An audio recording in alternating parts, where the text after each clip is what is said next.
It's a damp and dusty day in Harriet, Oregon. Bookshelves line the walls, brimming with old manuals, unnameable tools, and the occasional forgotten coffee cup. Windows pestered by an indecisive rain. It's business as usual at Opalman's Fine Gear Works. Kat, I need you to bring me that lens, the one by my notepad. Got it!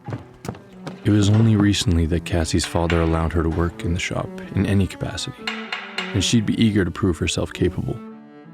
That's it? Anything else? Huh? Can I help with anything else? Oh, no, but that's very sweet. Cassie turned, annoyed, and snapped her grandfather's suspenders. She'd taken to wearing them often and felt that they were especially appropriate while working in the shop he spent so much time in. Guess I'll just do my homework. Hi, welcome to Opalbaum's Fine Gear Works. How can I help you? Hi there. I'm just here to pick up a repair. The woman looks anxiously over Cassie's shoulder, as if hoping to deal with one of the two men, now engrossed in their work. It's probably back there. Cassie steps to interrupt the woman's gaze, regaining eye contact. Name? Oh, Catherine Rose. Yes, Mrs. Rose. Yes, I'll be right back with your watch. Thank you, dear. Eager to leave behind the woman's aura of condescension, Cassie made her way into the dimly lit workshop where her father and brother now tinkered, eyes straining through the crown-mounted lenses that they so obsessively cleaned. Titanium, 3/8. 3/8. Good. She stopped, as she always did, to acknowledge the family burden, an ancient grandfather clock her papa had worked on until his final days. He'd made her father promise to complete its reconstruction. Good luck, Pops. For as long as she could remember, the clock had inhabited its prominent place in the family shop, and therefore, their lives. Father, Miss Catherine? Without looking up to acknowledge Cassie's approach, her father gestured towards her brother with an iron-stained thumb. Oh. Peering over her older brother's hunched shoulders, Cassie saw his nimble fingers now smoothly fastening the watch's faceplate. This is it. So it's not done yet? Is that a question? Rolling her eyes, Cassie exchanges one uncomfortable interaction for another. It's just gonna be 5 to 10 more minutes. My brother's just finishing up now. No problem, dear. What are you reading back there? Oh, it's just homework. Oh, maybe I can help. Sure. What do you know about advanced physics? Oh, young lady, I'm afraid that's my husband's area of expertise. Your husband, huh? Thanks anyways. He actually works down there. With a proud grin, Mrs. Rose gestured towards the ground at their feet, as she'd likely done at so many dinner parties. Him and his friends call themselves Magmen. Silly, isn't it? Magmen? What do they do? Like, what exactly? Cassie's pen, no longer clicking, stood at attention over her notepad. Well, you know the gas tankers, right? Yes, of course. Well, that's him. He can never tell me very much, but lately he's been really into work. Magmen. So many blessings come from being part of a Loop community. Wouldn't you agree? Yeah. Cassie nervously checked for the attention of either of the two men. Yes, I would. You seem bright. Maybe you'll work there one day. Maybe. Where exactly is there? The Harmon Center. He must need like a key code to get in there, huh? Sure, he probably needs... Catherine Rose, is it? Mrs. Rose, yes, that's me. Mrs. Rose. Rose. This watch. It wouldn't happen to belong to a Kenneth Rose, would it? Yes. Cassie, has this woman paid? Before she could register why, Cassie lied. Yep, she has. Then, ma'am, we'd appreciate if we never saw you in here again. The woman cast a grateful gaze Cassie's direction. Flustered by the change in atmosphere, she takes the watch and makes a hurried exit. That's the mag lover's old lady, isn't it? Sorry, what was that all about? A couple weeks ago, Mr. Rose came in here with a mag up his ass, talking about how if it weren't for tradition, we'd be obsolete. The schmuck had the audacity to follow up and ask for a repair. So that's how you treat a lady? Listen, you don't spit on us and then expect us to repay you with our craft. What we do comes with some respect. To send his little wife in here with a smile to pull one over on us? That's disrespect. Sounds more like bad business to me. Don't we need the clients? What, we have a mag lover on our hands now? Easy, Richie. Frustrated by the stubbornness she'd become accustomed to from the men in her family, Cassie turned her attention back to her station at the cash register, where on her notepad she'd scratched just a few curious words.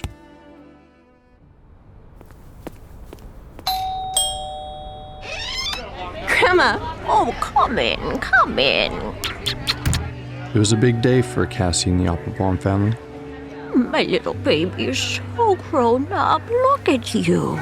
Oh, I remember my 13th birthday like it was yesterday. That's because you haven't aged a day. Oh, That's what Papa always told you, remember? I can't forget. Actually, I was thinking it might be good if you spend some time with him before we go. Cassie's grandma gestured toward her grandfather's old workspace, a small and cluttered office at the end of the hall.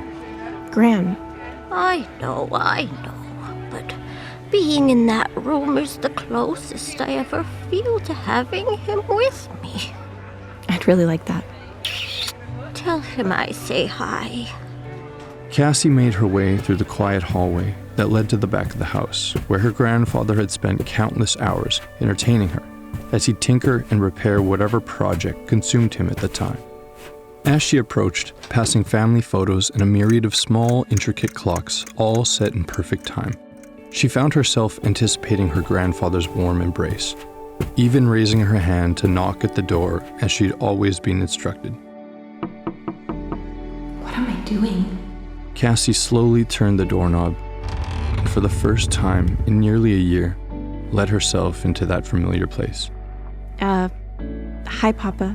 The room and all of the memories within it embraced Cassie in an instant. All of its meticulously kept cabinets and drawers, tools set exactly in their place, glasses whose various lenses cast a kaleidoscope of light on the stool where he usually sat.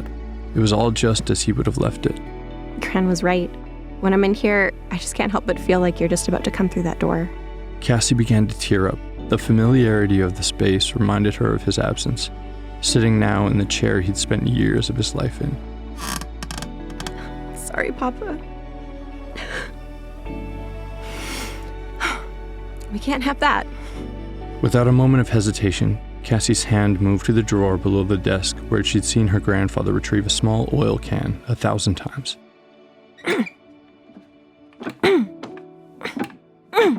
Come on. Just open. Okay, what about the... Okay, what about this...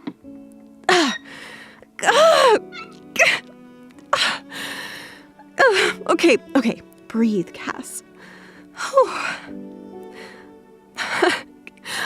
Look at me, trying to rip the door off. Sorry, Papa. What is with this thing? Having soothed herself, adjusts her glass and for once examines the desk. There's no way. Caught up in the nostalgia of her father's shop and swept away by the waves of emotion, Cassie hadn't been her usual observant self. Otherwise, she'd have quickly noticed the drawer's oblong handles were unaligned. She remembered distinctly the alternating pattern that had now been jumbled. Let's see. Aha! Wait, what is this? Nestled safely deep in the bottom of a drawer of her grandfather's desk was a pristine wooden box engraved with the name Cassie. Papa. Cassie undoes an ornate brass clasp, and immediately the drawer is filled with a faint blue-green light. Wow, it's beautiful. Its large face and opalescent numerals slightly glowing, a watch unlike any she'd seen before. Its gears exposed through a window on its back, set in a golden frame. Cassie placed it on her wrist and began closing the clasp. Hello, Mr. Opalbaum. It's good to be back. Cassie scans the room, looking for the source of the voice. The watch now sprawled out on the floor in front of her. Who's there? Mr. Opalbaum, I hope you haven't fallen. I did? Who's speaking? There's no way. That's when Cassie saw it, the faint green-blue light encased inside the watch. Mr. Opalbaum? You must mean my grandfather? Ah, and you must be Cassie. What a delight to finally meet you. Really, Papa? A talking watch? In fact, I believe I'm meant to be yours. Oops. I hope I'm not spoiling the surprise. Mine? Can I, put the watch on? Pardon me. I actually am the watch. And yes, I'm meant for wearing. Cassie cautiously approached and with utmost care began to open its clasp and slide it onto her wrist. I assure you, I'm quite sturdy. Of course, my grandfather made you, didn't he? He did. Cassie, I dread the question I'm about to ask. Your grandfather, Victor, is he gone? He is. I always knew I would meet you under sorrowful circumstances. He said you'd make it difficult to be sad, and he was right. He told you about me? Endlessly. After all, he made me just for you. He did? Look closely at the side of my face. What does it say? Intricately inscribed on gold plate were the words, "For Casi O forever."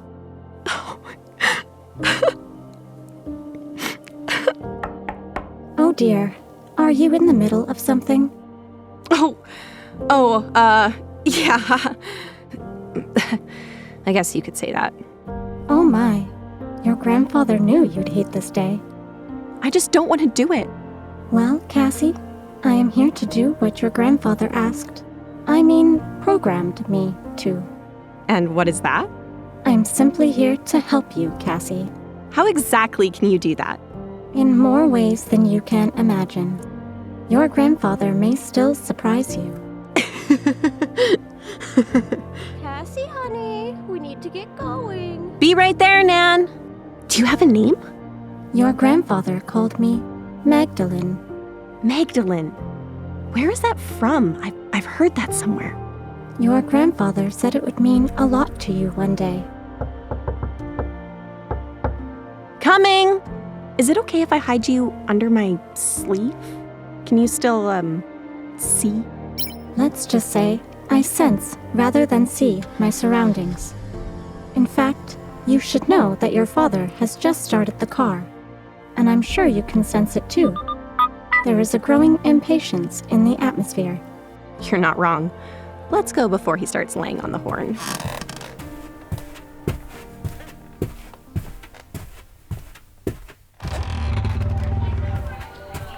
The jovial air of Cassie's big night was shared by all but one. She managed to survive the endless waves of hugs and kisses, pinched cheeks, and ruffled hair, and eventually, through all of the music and ceremony, found herself alone in the washroom. The music began to swell, and the partygoers were beginning to lose themselves in the celebration. Splendid performance, my dear. You must be exhausted. You've got that right. Wasn't this supposed to make me feel something? Feel different somehow? For some, ceremony can have a profound effect. I guess. Can we get out of here? I thought you'd never ask. Where should I? Leave it to me. First, a little distraction.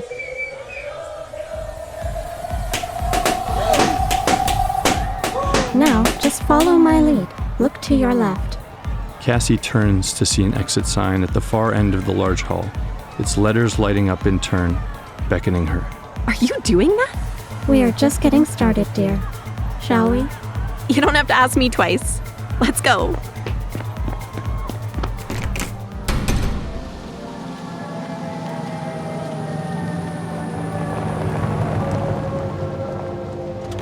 Go on, dear.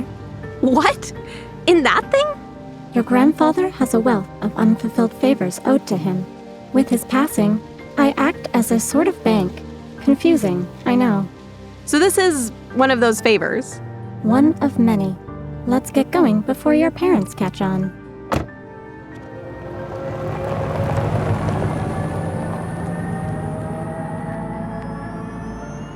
Hello, passenger Cassandra. Please fasten your seatbelt and state your desired destination. Stellar Arcade, please. En route to Stella Arcade. Ugh, it's Mr. Baker's place. I don't know what his problem is. Oh, is that man okay? No, he's seriously not. He's the bane of my existence. If not for him, I might actually enjoy school. Driver, please stop. What do you say we play a little prank? What, like egg his place? I haven't any eggs, but I do have other capabilities. Cassie watches as the porch lights briefly dance and flicker. So what can you control? Where do you want me to start? I can tell you, he listens to Chill 102.7 exclusively. His sprinkler system was discharged last at 4 a.m.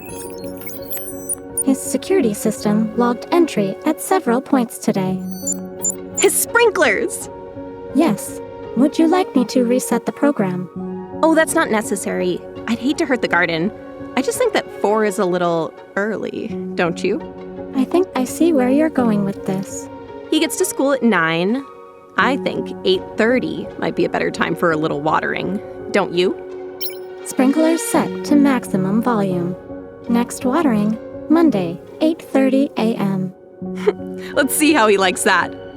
Thank you, driver. Please proceed. Cassie watches out of the window as they pass the grazing fields and industrial gray spires that stand watch over the small town. The lights and sounds of Harriet's bustling core growing closer until finally that distinct cacophony of joyful noise hit her ear. We have arrived at Stella Arcade. Would you like me to remain on standby? Whatever you'd like, Cassie. Yes, please. Excellent. I will be ready when summoned. It is safe to exit. The neon lights and popcorn funk of the arcade shone brightly on Cassie's face as she approached. A loud and energetic scene played out in front of her as young patrons of varying ages came and went, boasting their high scores and shoveling prize candy down their throats. Look at all those tickets! In this whirling and cheerful scene, sitting patiently and attentively, Cassie saw a dog, a German shepherd, ears up, ignoring the rowdy youth entirely, even as they occasionally threw bits of candy and popcorn his way. Look at that good boy. Should we say hi? Actually, I would highly recommend against petting strange dogs. Yeah, you're right. He seems busy. Your grandfather wasn't much of a gamer, unless you count chess. They aren't so dissimilar. It's just patterns. Patterns. I know all about patterns. That's where you come in. I see. What are we here to play? Donkey Kong. All 21 levels. Only one problem. Hey, dickwad, you want to bump me again? A few machines over, a group of boys began to hassle a few younger kids, doing their best to mind their business, all the while paying little attention to their games and the commandeered tokens they left stacked on them. Oh dear. Would you like to avoid them? I hate those guys. They ruin this place. Would be a shame if their tokens disappeared when they weren't looking. Well, I mean, they're too busy using all 3 of their brain cells picking on anyone smaller than them. You're right, and you wouldn't even have to be that close. What? What do you mean? Do me a favor and hold me up just a little higher.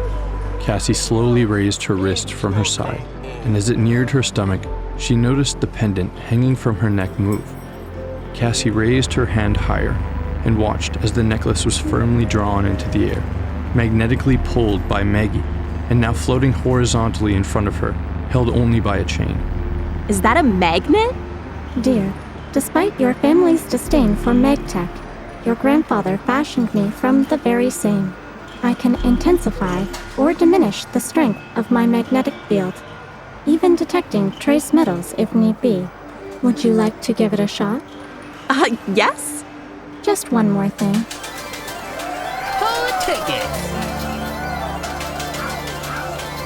Quickly. The entire crowd of rowdy boys had run to examine the malfunctioning games, except for one scrawny mulleted boy who remained engrossed in a round of Mortal Kombat. Cassie moved quickly, passing by the abandoned machines, coins silently flying through the air and into her pocket where Maggie hid. Too easy! We're loaded now! Dear, Donkey Kong, was it? The two immersed themselves in the game, climbing steadily through the levels like Cassie had never done before. Maggie was excellent at quickly seeing the patterns as Cassie taught her to recognize them. And with her hints, the game felt as if she may as well have made it herself. The unstoppable pair had just begun level 18 when they heard a commotion. What the hell's your problem, Turk? Back off! Cassie turned in time to see the dog from the front door. Inside, back turned to the boy with the mullet, teeth gnashed at the teenage bullies. Excuse me, you can't bring that thing in here. The boy and his dog were quickly removed as the bullies jawed after him, while somehow avoiding their own expulsion. Who was that kid? Was that a southern accent? It didn't matter all that much. Level 21 was just around the corner. Yes! Congratulations, Cassie. You have the high score. We do! This might be unbeatable. Don't forget your name. Oh, I know. On the screen, in 3 flashing blank slots, appeared a C-M. Cassie, I'm honored. Cassie, I must alert you. There has been some sort of police, emergency incident. Our immediate area is about to become quite hectic and may face a lockdown. I suggest we leave quickly. Should we call? Our ride is already waiting.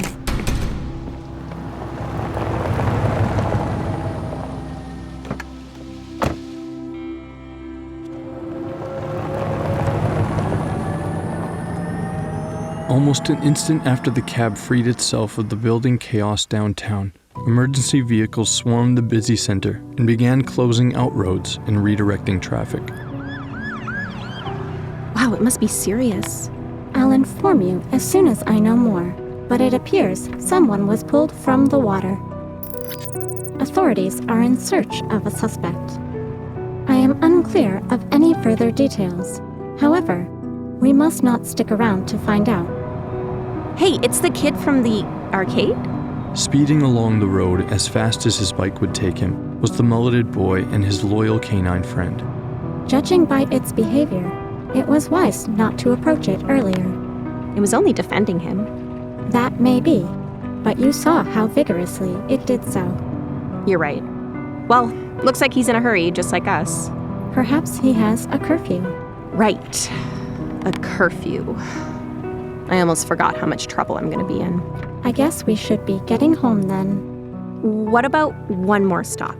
What do you have in mind? Driver, car. Can you please take us to the cemetery? I need to see Papa.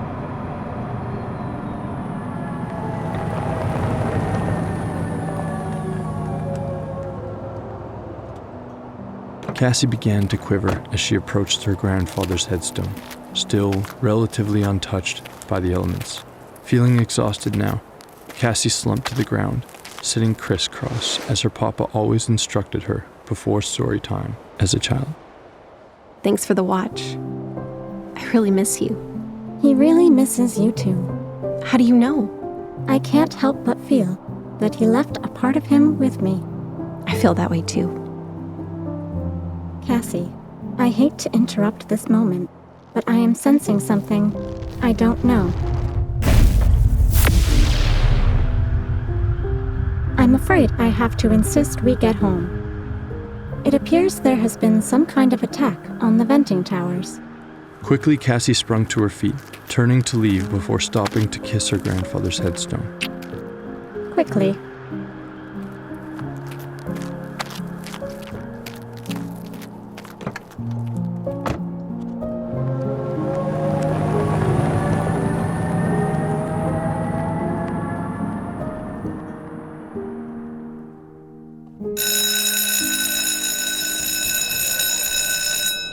Your first day. How exciting. Grounded to start the school year.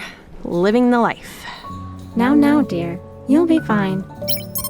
However, you may like to know I am detecting police tech on the premises. Police tech? No need to be alarmed. Thanks, I guess. Everyone, sit. Now. Appearing at the door, hair dripping wet, soggy tray of brownies in hand, Mr. Barker scowls into the bright-eyed room.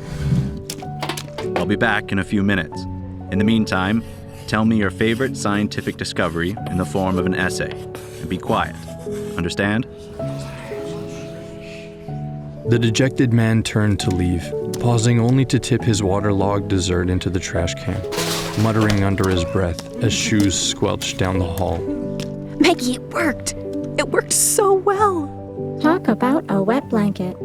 While her cohorts spent their time catching up about their summer vacation, Cassie set to writing her essay. Tuning out the chatter, her pen found its rhythm.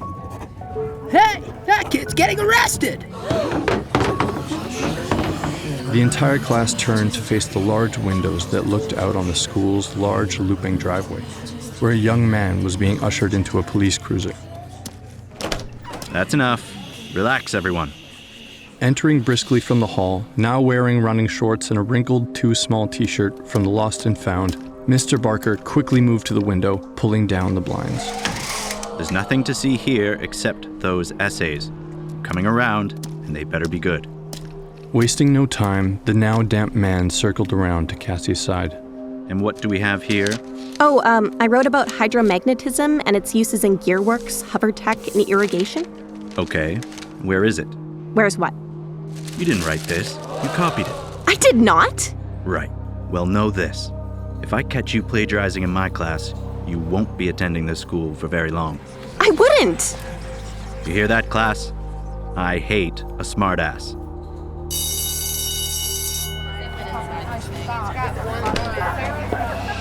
Hello, everyone. I'm Mr. Brathwaite, and I'm gonna be your math teacher for this semester. You may have heard about Mrs. Tomlinson, and yes, I'm sorry, but we must endure. I'm going to pass out our first assignment and leave it to you. I have some things to tend to. You would be Miss Opalbaum, correct? That's me. Excellent. It seems Mistress Tomlinson thought very highly of you. She prepared these special assignments for you this year and going to have you work on them in lieu of the current curriculum. I wouldn't normally do something like that, but it only seems right to honor her, you know? What do you think, little miss? You think you can handle it? Honor her? Mr. Brathwaite placed a large and heavy binder on her desk, and Cassie immediately recognized the handwritten labels as that of her favorite teacher. Oh, yes, very sad. Where is she? I'm surprised you didn't hear. She actually passed suddenly this summer. The room went silent as every student turned to see Cassie slam the binder shut, standing abruptly, grabbing her bag, and leaving. I'm sure she'll be right back. Fists clenched, holding the binder tight to her chest. Tears began to creep from her eyes. Overwhelmed and seeking an escape, Cassie made her way to the music room, where she found her seat at the piano she'd played so many times before, her heart breaking all at once.